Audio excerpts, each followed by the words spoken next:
Buenas tardes. Para el sexto congreso de comunicación audiovisual en youtubers e instagrams, he elegido el capítulo El movimiento youtuber en nuestra historia, un factor decisivo de autoestima adolescente, necesidades pedagógicas. Bien, he querido dividir este capítulo en 4 partes fundamentales mm, que nos van a dar una idea general de lo que supone el movimiento youtuber, que replica en el movimiento instagramer en la situación de la adolescencia actual y su relación con las redes sociales. Dentro de estos 4 capítulos, de estos 4 grandes subepígrafes,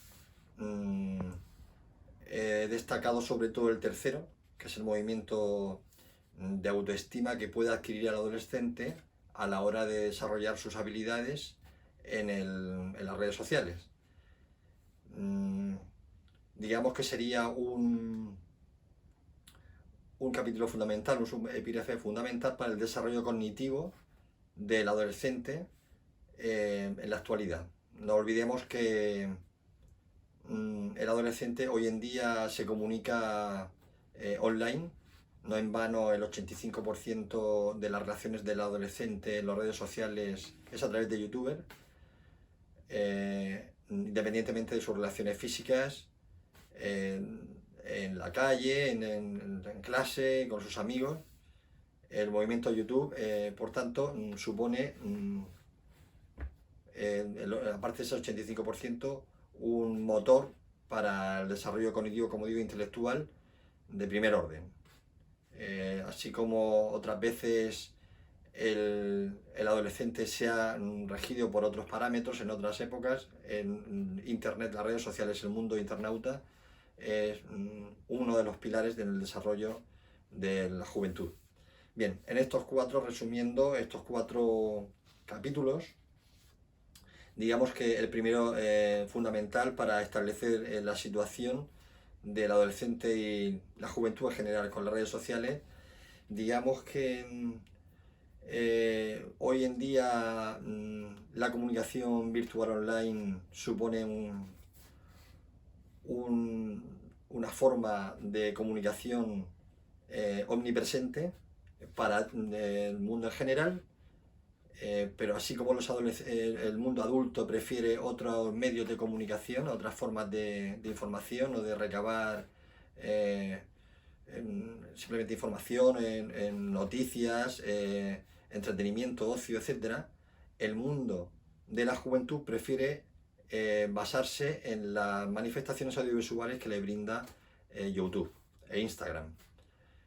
El estado de la situación, por tanto, aludía antes a ese 85% en Estados Unidos de la preferencia de YouTube para manejarse en Internet en el adolescente, que a su vez en el mundo occidental puede llegar al orden del 70-75%. Es la red preferida del adolescente, independientemente de que también trabaja mucho con Instagram, mejor que trabaja, se mueve mucho por Instagram y Facebook y otras plataformas. Pero indudablemente el rey de la comunicación virtual hoy en día en el mundo avanzado es YouTube, sin lugar a dudas.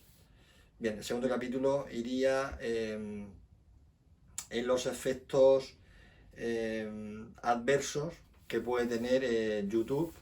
Pasaremos luego a los efectos positivos, pero en primer lugar me interesa destacar los efectos adversos que pueden acarrear en el adolescente y su relación con YouTube. Ya sabemos que estamos al tanto de las noticias que los medios nos proporcionan día a día sobre los casos de pederastia, los casos de drogadicción, los casos de malas influencias que pueden liderar los Instagramers o los YouTubers sobre los adolescentes. Podríamos seguir avanzando y profundizando en esos efectos negativos porque sobredimensionan, digamos, el desarrollo desde el punto de vista negativo en el adolescente y formación. No nos olvidemos que la adolescencia es una cuestión, una fase de las edades muy delicadas, muy sensibles, donde el adolescente está recibiendo constantemente influencias de todo tipo. Y YouTube es un medio muy proclive a recibir efectos adversos de toda índole, como explicaba antes.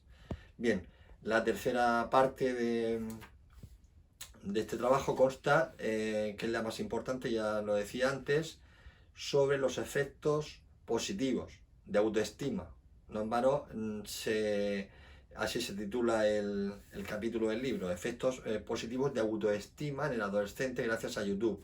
Efectivamente, desde una posición colectiva, el adolescente puede desarrollar sus habilidades junto con otros miembros de la adolescencia de su edad, y conjuntamente pueden crear un movimiento altruista, un movimiento generoso, basado en la defensa de derechos humanos, en la defensa de la igualdad de género, en la defensa de la ecología, en la defensa del animalismo, etc. Por tanto, digamos que la autoestima del adolescente se ve favorecida por esta acción conjunta, por esta acción colectiva. Es una forma de autoestima, de crecer intelectualmente, de crecer espiritualmente, porque el adolescente se ve favorecido en un entorno de seguridad, en un entorno donde él puede caminar en su madurez intelectual y sensitiva. Digamos que frente al narcisismo, frente a la egolatría o frente al ensimismamiento de los efectos adversos que puede proporcionar YouTube, están los efectos beneficiosos de altruismo, de generosidad, de una intencionalidad voluntariosa de querer hacer el bien a través de ese movimiento conjunto. De ahí que la autoestima del adolescente se recree en estos movimientos de forma conjunta y pueda desarrollar, como digo, su formación en un sentido positivo. Bien, y ya por último la cuarta parte de este capítulo se basaría en las necesidades pedagógicas que se necesitan para la alfabetización constante, tanto en clase como en el hogar por parte de los adultos. No nos olvidemos que las necesidades educativas pasan por una serie de materias, de humanidades, de ciencias, etcétera, pero también se basan en necesidades éticas de cultivar una educación, digamos, una educación en el ámbito internauta, una educación correcta, apropiada, para que se puedan evitar todas esas necesidades adversas. Por lo tanto, la alfabetización ya se está integrando en los diversos planes educativos en todas las edades, pero digamos que así como algunos pedagogos, algunos enseñantes la consideran como una cuestión, digamos, adyacente o paralela o secundaria, hay otros con los que hay que estar de acuerdo en que hoy en día el mundo de la comunicación se basa, sobre todo en buena parte, en más del 50% a veces, en la comunicación online. Por lo tanto, hay que establecer unos parámetros o consolidar una serie de premisas para que la educación adquiera unos componentes positivos en ese intercambio de información online, para evitar toda la serie de factores adversos y para caminar, para que el adolescente camine por una senda correcta de intercambio de información, como digo, y de crecer en un sentido positivo. Ya no sirven solamente los medios impresos, los medios tradicionales, la comunicación online desde hace varias décadas está aquí para quedarse, por lo tanto debe formar parte de un sistema educativo, y dentro de ese sistema educativo se debe consolidar año a año cada vez más, sin remedio, la alfabetización audiovisual, que hoy en día tiene bastantes carencias. Por lo tanto debe fomentarse y hacer hincapié en todos los sistemas educativos y a los enseñantes de una forma cada vez más sólida, ¿no? Cada vez más incisiva. Nada más.